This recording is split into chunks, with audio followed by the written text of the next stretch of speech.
مجلس سے پہلے ایک نکاح ہوا اور جو نکاح کا معروف اور مسنون طریقہ ہے اس کے مطابق خطبہ بھی پڑھا گیا اور ایجاب و قبول بھی. تو خیال آیا کہ آج اس خطبے کے بارے میں کچھ گزارشات پیش کروں جو عام طور سے نکاح کے موقع پر پڑھا جاتا ہے. اللہ تبارک و تعالیٰ نے ہمارے لیے نکاح کی سنت کو شریعت میں بہت آسان بنایا اور اتنا آسان بنایا کہ اگر مرد و عورت دو گواہوں کی موجودگی میں آپس میں بس ایجاب و قبول کر لیں تو نکاح ہو جاتا ہے.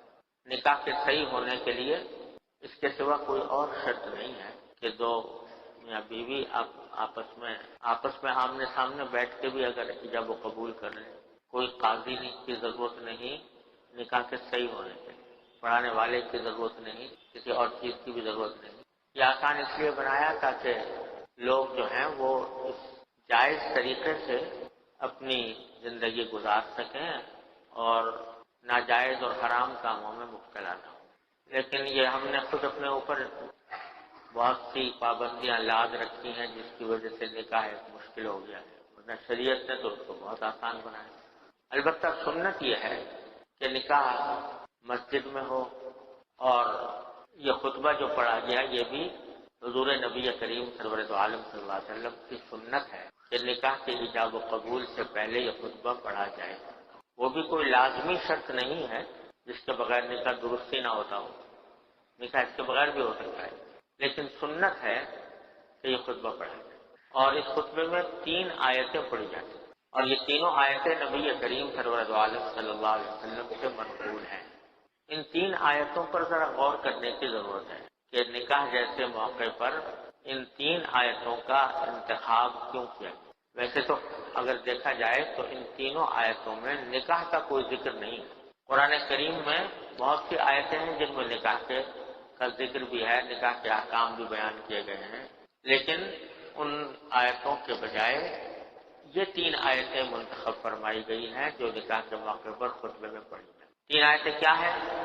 پہلی آیت جو پڑھی جاتی ہے وہ ہے یا ایھا الذین آمنوا اتقوا اللہ حق تقاتہ ولا تموتن الا وانتم مسلمون، جس کے معنی یہ ہے کہ ایمان والو اللہ سے ڈرو جیسا کہ اس سے ڈرنے کا حق ہے، ولا تموتن الا وانتم مسلمون، اور تم کو موت ہرگز نہ آئے مگر اس حالت میں کہ تم اللہ کے فرما بردار، یعنی مرتے دم تک اللہ تعالیٰ کی فرما برداری کرو.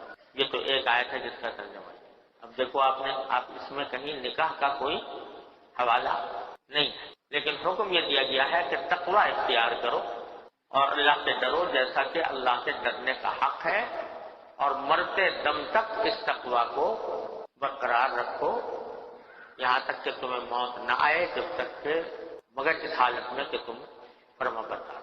یہ ایک آیت. دوسری آیت ہے جس سے سورہ نساء کی پہلی آیت کہ یا ایھا الناس اتقوا ربکم الذی خلقکم من نفس واحدہ. اس میں خطاب سارے انسانوں سے، وہاں خطاب صرف مسلمانوں سے تھا، یہاں یا ایھا الناس فرمایا گیا کہ اے لوگوں، یعنی ساری انسانیت کے لوگوں سے خطاب ہے کہ اے لوگوں اتقوا ربکم، ڈرو اپنے پروردگار سے، الذی خلقکم من نفس واحدہ، اس پروردگار سے ڈرو جس نے تم کو ایک ہی جان سے پیدا کیا. ایک جان سے مراد ہے حضرت آدم علیہ السلام، کہ سارے انسان حضرت آدم علیہ السلام سے پیدا. اس پروردگار سے ڈرو جس نے تم کو ایک جان سے پیدا کیا، وخلق منہا زوجہا، اور اسی جان سے اس کی بیوی کو بھی پیدا کیا، یعنی حضرت حوا، کیونکہ حدیث میں آتا ہے کہ حضرت حوا کو حضرت آدم ہی کی پسلی سے پیدا کیا گیا. وخلق منہا زوجہا وبث منہما رجالا کثیرا ونساء، اور ان دونوں کے ذریعے یعنی حضرت آدم اور حضرت حوا، ان دونوں کے ذریعے اللہ تبارک و تعالیٰ نے دنیا میں بہت سے مرد اور عورت پھیلا دیے.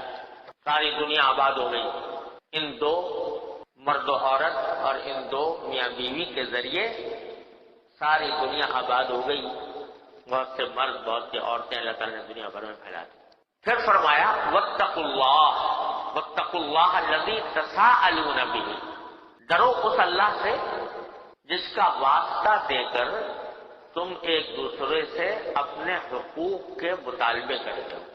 یعنی جب کسی شخص کو دوسرے سے کوئی بات کوئی چیز مانگنی ہوتی ہے تو بعض اوقات یہ کہتا ہے بھئی اللہ کے واسطے یہ چیز دے دو مجھے. کسی کو اپنا کوئی حق مانگنا ہوتا ہے تو اللہ تعالیٰ کا واسطہ دیتا ہے کہ بھئی اللہ سے ڈرو، اللہ کے واسطے مجھے میرا یہ حق دے دو. تو جس اللہ کا واسطہ دے کر تم اپنے حقوق دوسروں سے مانگتے ہو اس سے خود بھی تو ڈرو، تقوی اختیار کرو. والارحام، اور ڈرو رشتہ داریوں کے حقوق سے. اللہ تعالیٰ نے رشتہ داریوں کے حقوق عائد کیے ہیں. ان رشتہ داریوں کے حقوق سے ڈرو کہ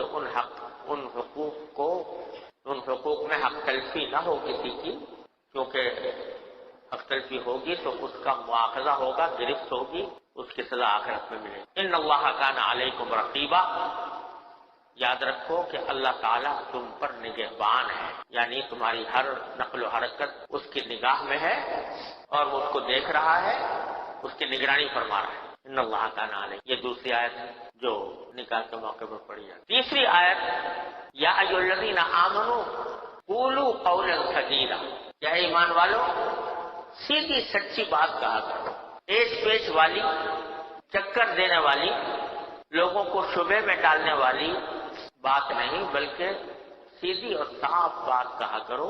ایسی بات نہ کہو جس سے دوسرا آدمی کسی اشتباہ میں مبتلا ہو جائے، اس میں کوئی ابہام ہو یا اس میں کوئی چالاکی ہو، بلکہ سیدھی سچی بات کہا کرو. یصلح لکم اعمالکم ویغفر لکم ذنوبکم، اگر تم سیدھی سچی بات کہنے کے عادی بن جاؤ گے اور اللہ سے ڈرو گے تو اللہ تعالیٰ تمہارے سارے اعمال کو درست کر دے گا، سارے کاموں کو.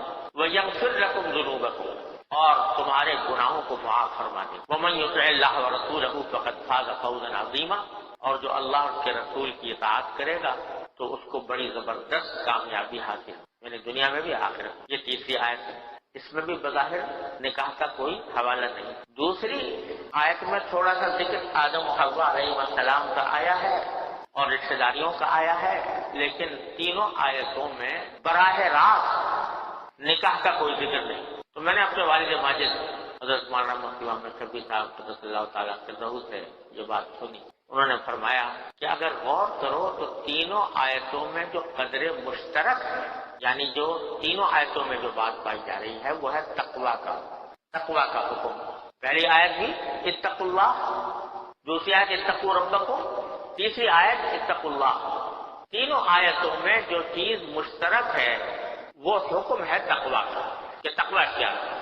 تو سوال پیدا ہوتا ہے کہ خاص طور سے نکاح کے وقت میں، نکاح کرنے کے وقت میں یہ تقویٰ کا حکم کیوں دیا جا رہا ہے؟ تقویٰ کا حکم تو ہے ہی بہرحال دین کا اہم ستون ہے، لیکن خاص طور سے نکاح منعقد کرتے وقت جب ایک نیا رشتہ پیدا ہو رہا ہے، نئے تعلقات قائم ہو رہے ہیں، تو اس وقت میں اگر نکاح سے متعلق کوئی حکم دیا جاتا تو شاید زیادہ مناسبت رکھتا، لیکن اس کے بجائے تقویٰ کا حکم تینوں آیتوں کے اندر دیا جا رہا ہے نکاح کی شروع کرتے وقت. تو اس کی کیا وجہ ہے؟ تو میرے والد ماجد قدس اللہ تعالیٰ عنہ نے فرمایا کہ غور کرنے سے یہ بات معلوم ہوتی ہے کہ در حقیقت یہ میاں بیوی کا رشتہ جو قائم ہوتا ہے یہ بڑا نازک رشتہ ہے، اور اس میں کچھ حقوق شوہر کے ہیں جو بیوی کے اوپر عائد ہوتے ہیں، کچھ بیوی کے ہیں جو شوہر پر عائد ہوتے ہیں، اور یہ حقوق بڑے دوسرے دنیا کے دوسرے حقوق کے مقابلے میں بڑے نازک ہیں. یہ ایسے ہیں کہ اس میں ہر آن دوسرے کے مزاج و مذاق کی، دوسرے کی خواہشات کی، دوسرے کے بھلائی کی رعایت رکھنی پڑتی ہے. اور یہ رشتہ ایسا ہے کہ اس میں زندگی بھر کا ساتھ ہے. جب ایک مرتبہ قائم ہو گیا، رشتہ قائم ہو گیا تو عام طور سے وہ زندگی بھر کا ساتھ ہوتا ہے، اور نرم حالات میں، گرم حالات میں، دل میں، رات میں، ہر حالت میں ایک دوسرے کے ساتھی ہوتے ہیں. اور اس ساتھ کے اندر ایک کو دوسرے سے نبھانا پڑتا ہے، نباہ کرنا پڑتا ہے.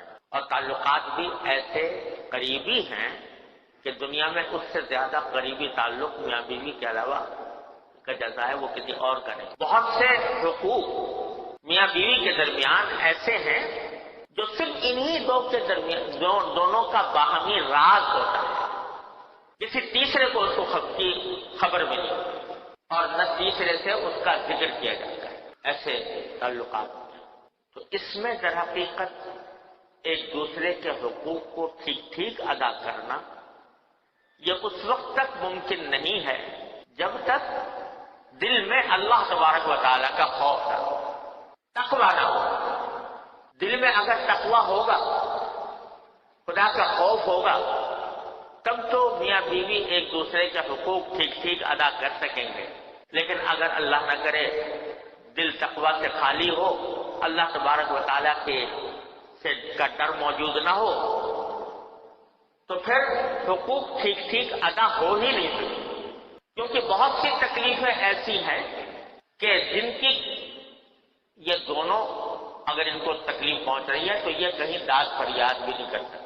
بعض معاملات تو ایسے ہیں کہ بھائی فرض کرو شوہر بیوی کو ستا رہا ہے، ان کے آپس کے تنہائی کے معاملات ہیں، ان میں اگر کوئی شوہر بیوی کو تکلیف پہنچا رہا ہے یا بیوی شوہر کو تکلیف پہنچا رہی ہے تو اس کی کہیں داد فریاد نہیں ہو سکتی۔